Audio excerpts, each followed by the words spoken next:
Your Honor, I once stood in front of you and said I thought there was something wrong with the point system. I finally know what it is. Life now is so complicated. It's impossible for anyone to be good enough for the good place.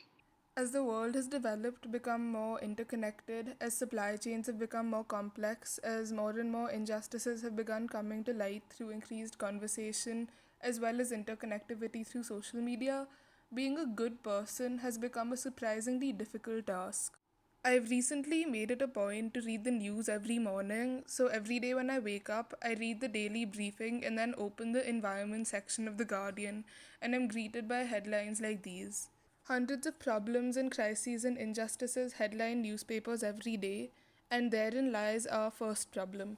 Falling into the dark pit of hopelessness and humanity's ability to be, not stupid, to be kind and to understand the gravity of those issues that are important to you.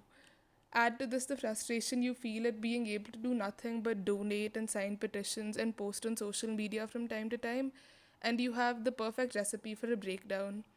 And often this leaves us with a difficult choice.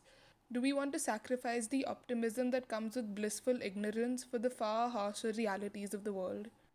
The second issue: does being a good person mean being a good person in private or splashing it across social media and having heated debates on WhatsApp?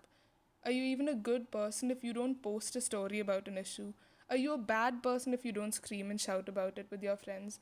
Does being a good person mean constantly changing the opinions of others on an issue and raising awareness? Or does simply doing your part in silence make you a player in a cycle of political neutrality on public forums? The next problem is simply doing what you can do enough. Is it enough to be vegetarian and not vegan, or to simply take it slow and actively cut down on meat consumption? Does caring about the environment, for example, but not being zero waste or buying fast fashion from time to time make you a complete hypocrite? Is doing a good deed with often unavoidable negative consequences actually a bad one? Does drinking almond milk because you don't want to fund the dairy industry mean you don't care about the environmental impact that it has? The world we are a part of online is often a harsh one, which often doesn't recognize improvement as a positive thing unless that improvement has already led to complete perfection. Finally, leading off from the last point, the sheer number. To be a good person doesn't simply mean to advocate for one issue, it often seems to mean having an informed opinion and an active role in protesting every injustice around us. You supported Black Lives Matter, but what about the war in Yemen? You supported minorities who are oppressed in India, but what about the Uyghur Muslims in China? You support wildlife conservation and advocate against animal cruelty?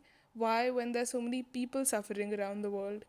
It seems like being vocal about the injustices that are most important to you isn't always enough.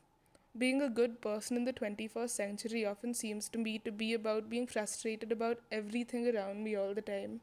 Being a good person seems to be about being absolutely perfect in every way or being put down for not doing enough.